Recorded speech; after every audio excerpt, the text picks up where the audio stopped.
Graça e paz, amados, bem-vindo ao nosso encontro semanal. O título da lição de hoje é a mordomia da adoração. O texto bíblico, ele se encontra no Evangelho de João, capítulo de número 4, do versículo 19 ao versículo de número 26, que diz assim: Disse-lhe a mulher: Senhor, vejo que és profeta.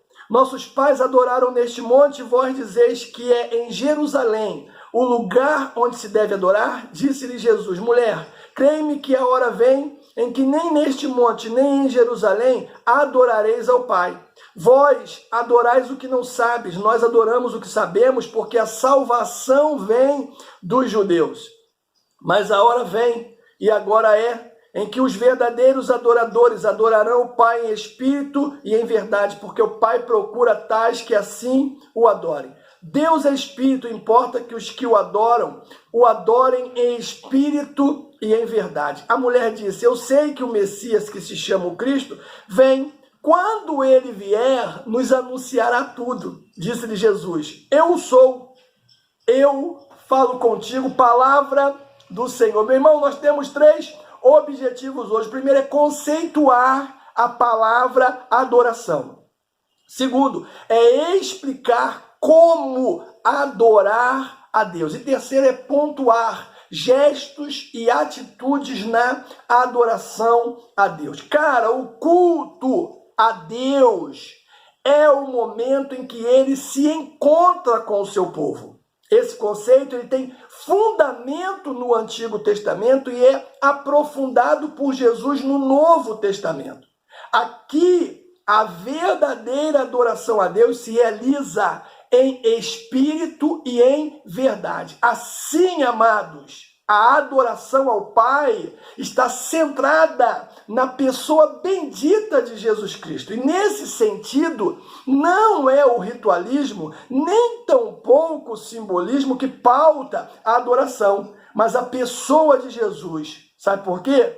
Porque ele é o centro, porque ele é tudo, porque ele é o nosso Salvador. Cara, você lembra aí que no Antigo Testamento só se podia oferecer culto no tabernáculo ou no templo. No Novo, e do ponto de vista espiritual, Jesus Cristo aprofundou o sentido da adoração conforme a narrativa do evangelista João. O que João declara lá no capítulo 4, versículo 23? Mas a hora vem, e agora é, em que os verdadeiros adoradores adorarão o Pai em espírito e em verdade, porque o Pai procura tais que assim o adorem. Cara, isso é maravilhoso, irmãos. Então, na lição de hoje, nós vamos ver que, diferente do Antigo Testamento, a mordomia da adoração no Novo se realiza em espírito e em verdade. Assim,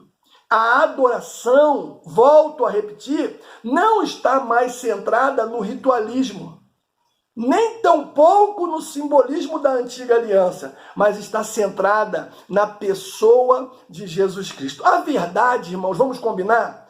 Deus, nesses últimos dias, está procurando verdadeiros adoradores e não celebridades. O primeiro ponto da nossa lição fala sobre o que é adoração. E aí nós vamos ver o que é adoração no Antigo Testamento e no Novo Testamento. Mas olha só que detalhe maravilhoso. Adoração vem do latim, uma palavra difícil, a beça que eu anotei aqui, adorationem. No sentido etimológico, significa culto ou veneração que se presta a uma divindade.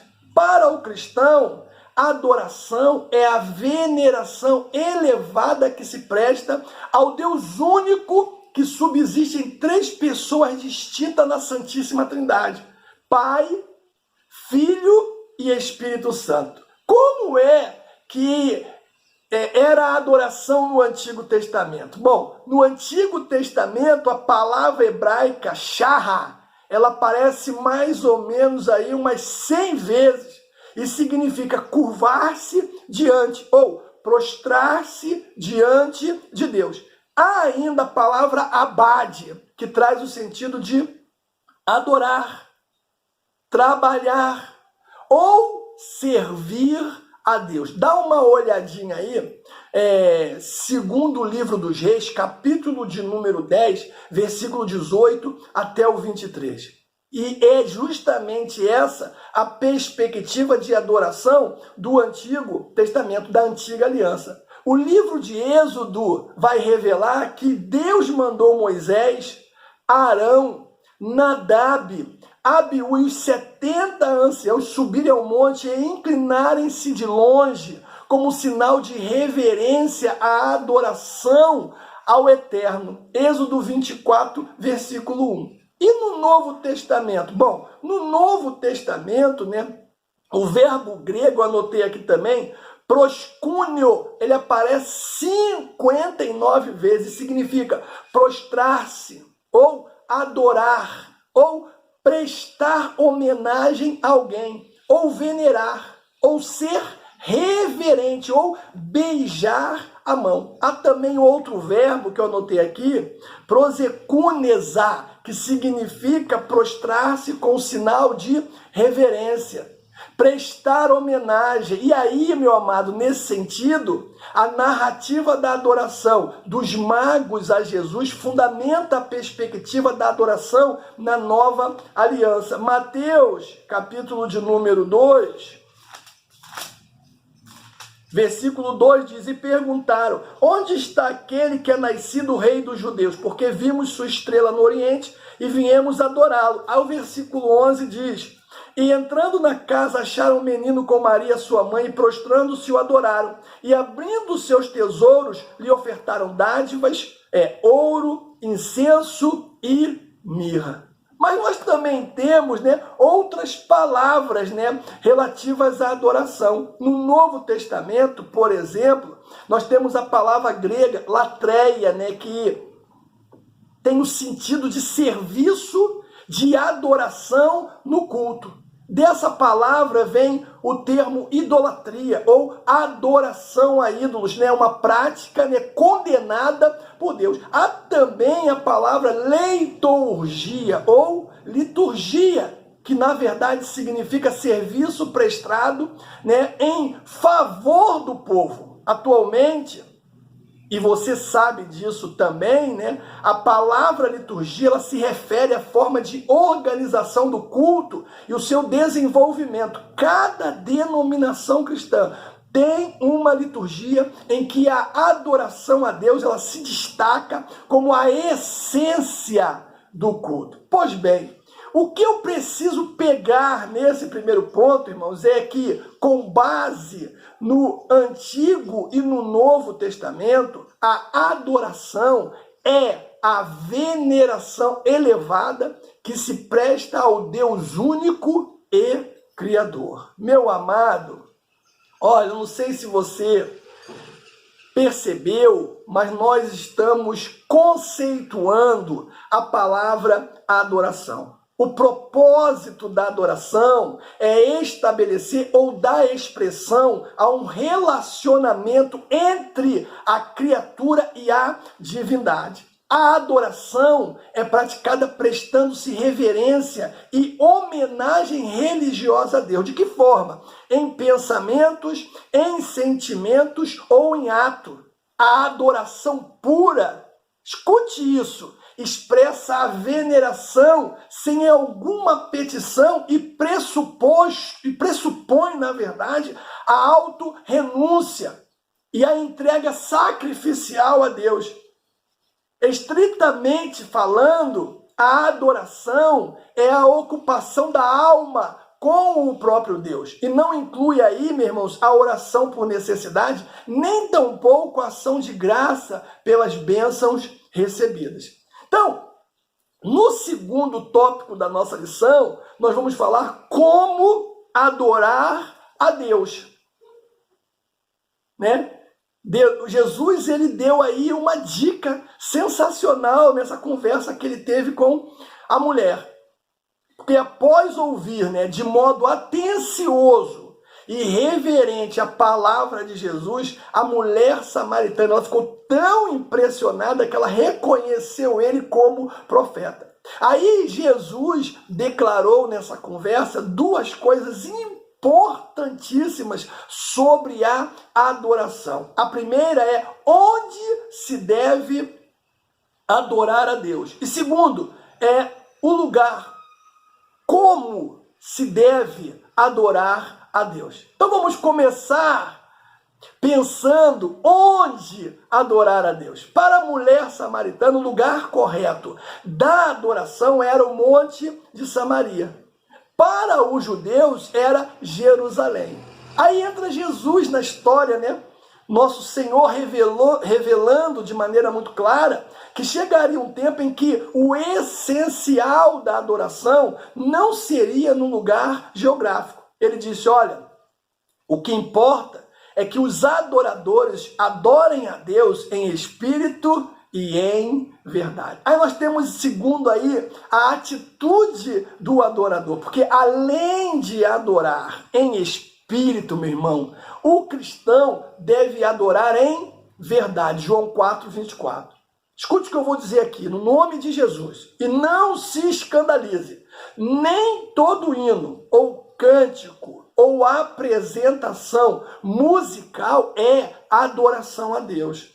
Atualmente, né, a partir da influência do chamado movimento gospel, as músicas, elas têm sido usadas de forma a exaltar artistas ou levitas. Isso é uma visão completamente deturpada da adoração, meu irmão.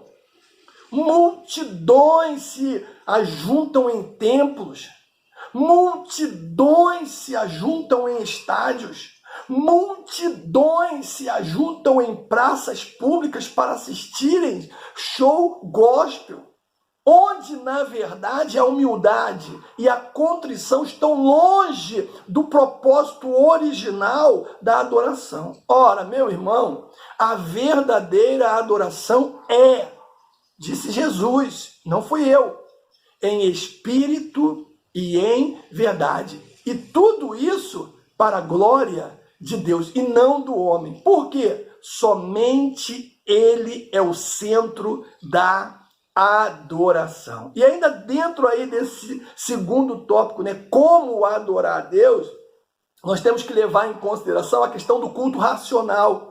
O apóstolo Paulo, irmãos, escrevendo aos cristãos de Roma acerca de nos apresentar a Deus em sacrifício vivo, santo e agradável a Deus, que é o nosso culto racional. Ele diz isso de maneira muito clara.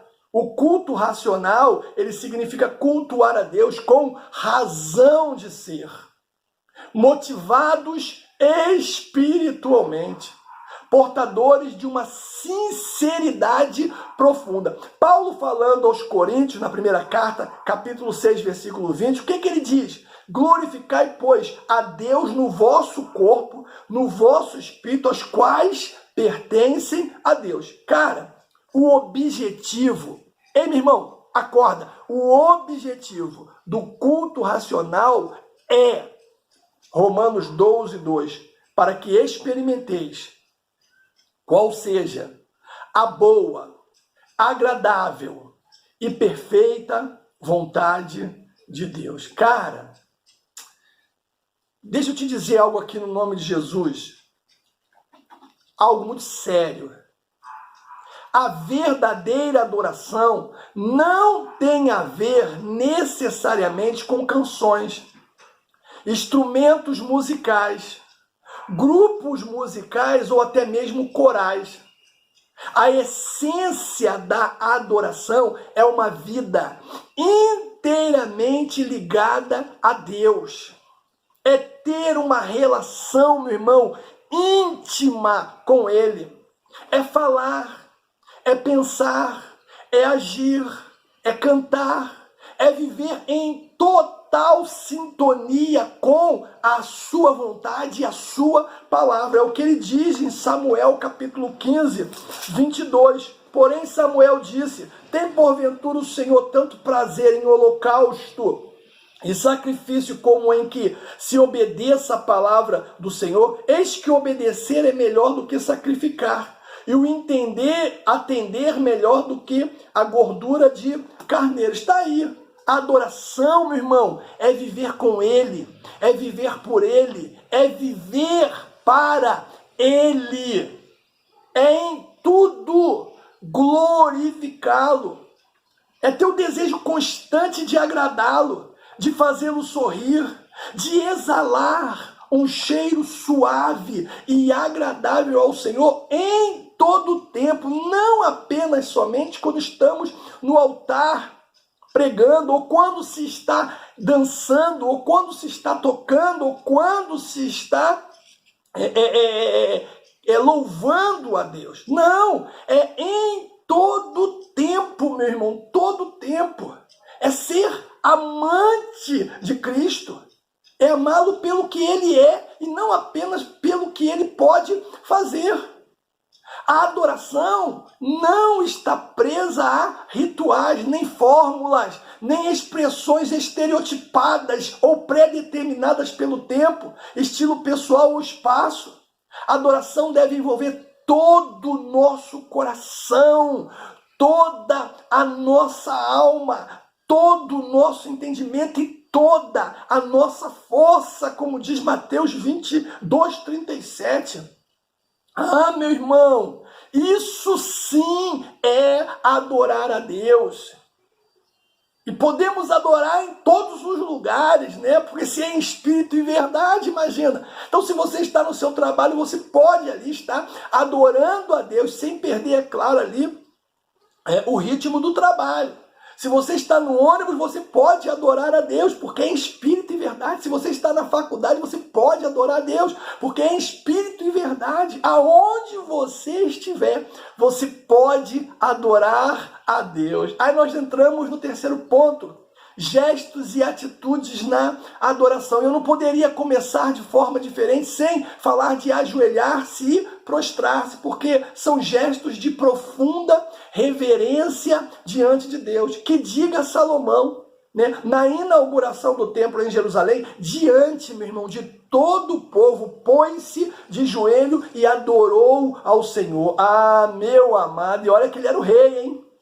1 Reis, capítulo 8, 54, diz: sucedeu, pois, que acabando Salomão de fazer ao Senhor esta oração e súplica, estando ele de joelhos e com as mãos estendidas para os céus, se levantou diante do altar do Senhor. Mas aí você pode falar assim: mas o meu exemplo, pastor, de adoração é Cristo. Não tem problema. Mateus 26:39 diz lá que Jesus prostrou-se diante do Pai em súplica. Aí nós temos também, ainda dentro da questão dos gestos e atitudes na adoração, nós temos o louvar e cantar. Cara, Davi introduziu o uso de instrumentos musicais, do cântico coral e do cântico congregacional no culto a Deus. Ele mandou selecionar e preparar 4.000 cantores oficiais que se revezavam em tudo. Meu irmão, isso é muito forte. Primeiro livro das Crônicas, capítulo 23, dá uma olhadinha. E detalhe, acompanhados com instrumentos musicais e dirigidos por 288 maestros. 1 Crônicas, capítulo 25, versículo 7. Cara, deixa eu te dizer, na igreja de Cristo, a adoração a Deus também se expressa com cânticos e hinos, porém de caráter espiritual. O apóstolo Paulo, meu irmão, ele vai nos exortar a praticar a verdadeira adoração de forma consciente e profunda. O que diz Colossenses, capítulo 3:16, a palavra de Cristo habita em vós abundantemente, em toda sabedoria, ensinando-vos e admoestando-vos uns aos outros com salmos, hinos e cânticos espirituais, cantando ao Senhor com graça em vosso coração. Aí nós temos também a questão, né, de glorificar a Deus, porque ao longo das Escrituras aprendemos que devemos glorificar a Deus com a inteireza do nosso ser. Quem diz isso é o apóstolo Paulo, 1 Tessalonicenses 5:23. Ora, meu irmão, se nós somos templos do Espírito Santo, significa que ele habita em nós. Logo, Deus não aceita nada menos que todo o nosso ser, isso é, corpo, alma e espírito, como diz 1 Coríntios capítulo 6, 19 e 20. Aí você vai ver lá nos Salmos também que o salmista nos lembra de que a nossa adoração deve se expressar, da seguinte maneira, Salmo 50, versículo 14. Oferece a Deus sacrifício de louvores e paga ao Altíssimo os teus votos. Meu irmão, a palavra de Deus, ela nos ensina que quem oferece sacrifícios de louvor a Deus, o glorifica. Meu irmão, é sim um privilégio a Deus glorificá-lo. E também é um privilégio a Deus se apresentar diante dele. Então nós podemos separar nesse ponto o seguinte, que dentre muitos gestos e atitudes que expressam a adoração estão ajoelhar-se, prostrar-se, louvar, cantar e glorificar a Deus. Cara, a verdade é o seguinte, que quando, o Espírito Santo está em nós verdadeiramente, ou quando estamos cheios do Espírito Santo, não queremos fazer outra coisa senão cantar, adorar ao Senhor. E aí, nós admoestamos uns aos outros, com salmos, com hinos e com cânticos espirituais. Essa é a verdade. O verdadeiro cântico de adoração nasce, em primeiro lugar, da seguinte verdade. Que verdade é essa? O Espírito Santo de Deus veio para viver em mim, para viver em você. Então, afinamos nossos corações para cantar seu louvor, porque ele é o único que faz a perfeita afinação. Ah, meu irmão, esta é a própria confirmação de que Deus está entre nós. E aí eu me lembro de Martim Lutero, que uma vez ele escreveu que o diabo odeia a música porque ele não suporta alegria. Ou seja, ele pode, Satanás pode até escarnecer, mas não pode rir. Ele pode zombar, mas não pode cantar. Eu acredito que talvez, como o comentarista também, que talvez Martim Lutero estivesse fazendo referência ao Salmo 126, versículo 2, um salmo poderosíssimo, que diz: então a nossa boca se encheu de riso, a nossa língua de cântico. Então se dizia entre as nações, grandes coisas fez o Senhor por nós. Cara, eu quero concluir, mas o que nós vimos hoje? Primeiro, o que é adoração. Segundo, como adorar a Deus. E terceiro, falamos sobre gestos e atitudes na adoração. Meu amado, na mordomia da adoração, precisamos saber que Deus não vê apenas o gesto exterior como expressão de louvor, mas também ele vê a motivação do nosso coração. Precisamos orar como Davi. Salmo 139, versículo 1 e 2, que diz o quê? Senhor, tu me sondastes, me conhece. Tu conhece o meu assentar e o meu levantar. De longe entende os meus pensamentos. Cara, que Deus te abençoe no nome de Jesus.